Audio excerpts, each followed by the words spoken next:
Popular destinations like Durban and Cape Town see an increase in tourism during the festive season. But how do other provinces fare during this period? Well, joining us is CEO of Tourism Business Council of South Africa, Tshivhengwa. Thanks very much for coming into studio, sir. Thank you. So Durban and Cape Town, those are the places to be if you can afford it. Let's start off with Cape Town. We've seen them bouncing back. We just had that story now, bouncing back after the water crisis, for example. No, absolutely. You know, the issue of drought in the Western Cape has hit the tourism industry very harsh. And the messaging that went out in terms of day zero didn't help at all in terms of marketing to the international markets. Lots of people thought that, there's no water, and then they didn't come, into Cape Town. Lots of hotels and tourism products did a great job in conserving water and making sure that, the day zero is pushed back and back and back. And subsequently, it never happened. So there is a campaign now to say that, Cape Town is open for business, with marketing overseas to make sure that, people come back and they come back and enjoy Cape Town. So we're seeing some numbers that are increasing over the festive period in Cape Town, mainly South African travelers. Of course, international travelers are also coming through.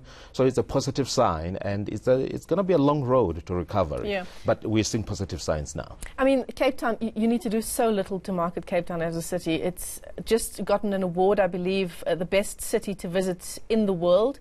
And in terms of the management of the water crisis, it's trendy now to be eco-conscious and to preserve water. So that would have played in the city's favor as well. Absolutely. Now we have set standards in terms of how do you respond to issues of water crisis and issues of drought. And I think that, like you said, it's a beautiful country, and Cape Town is a beautiful city. And you don't have to do much to sell it. We just need to do more overseas to make sure that, we show the overseas market that we're open for business and we're open for family travel, and people can be able to come to Cape Town and South Africa and enjoy the country in general. And Durban's not far behind. I mean, it's a lot closer as a prospect to visit from Gauteng, just a short drive down to the coast, compared to Cape Town, where most likely people will choose to fly at a higher expense. What are the numbers generally looking like in Durban? Look, Durban has a quite a huge stock in terms of tourism products, in terms of hotels, and it tends to be quite busy now in this season. And we have seen that there's an increase in domestic travel going into Durban or the KZN area. And we expect that is going to continue throughout this weekend. We definitely want people, those that are driving, to drive safely, make sure that you get to your destination, take a rest. If you have to spend one more night on the road, spend one more night in Drakensberg or in any other places before you get to Durban. So we certainly encourage, that, more and more people, travel to those kinds of destinations, but also explore the province. Yeah, absolutely. Don't only go to Durban, go to other places around. Go to Pietermaritzburg, go to the South Coast, find out what's going on, go to the township. Enjoy the culture, the flavors of the township and the music and everything that the township has to offer. Yeah, get to know your country. Absolutely, absolutely. It's something that we promote. And also, is to understand that the country is vast. You can go to Limpopo, there's something to offer. You can go to Mpumalanga, there's something to offer.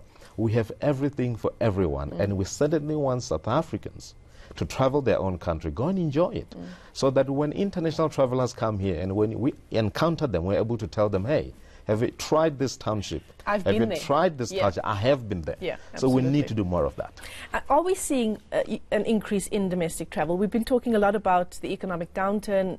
People just don't have the budget to travel internationally, perhaps as they did in the past. Has that turned into more domestic travel numbers? Look, the economic situation it's hitting the industry very hard, especially for domestic tourism. We have seen some slight improvement on the number of people that are traveling and also on the spend. But remember that it gets sometimes offset by inflation and so forth and so on. So we definitely want to see more of that, of domestic travel, and we are certainly pushing more of that. We're going to be doing that in the next year and in the next few years to come. Because what we need to do in South Africa, we need to change the situation where we rely more on international travelers. We need to travel more in many different places, because tourism is one of those products that is available everywhere. It's not only available in one corner. We have it in Northern Cape. We have it in the Northwest, Free State.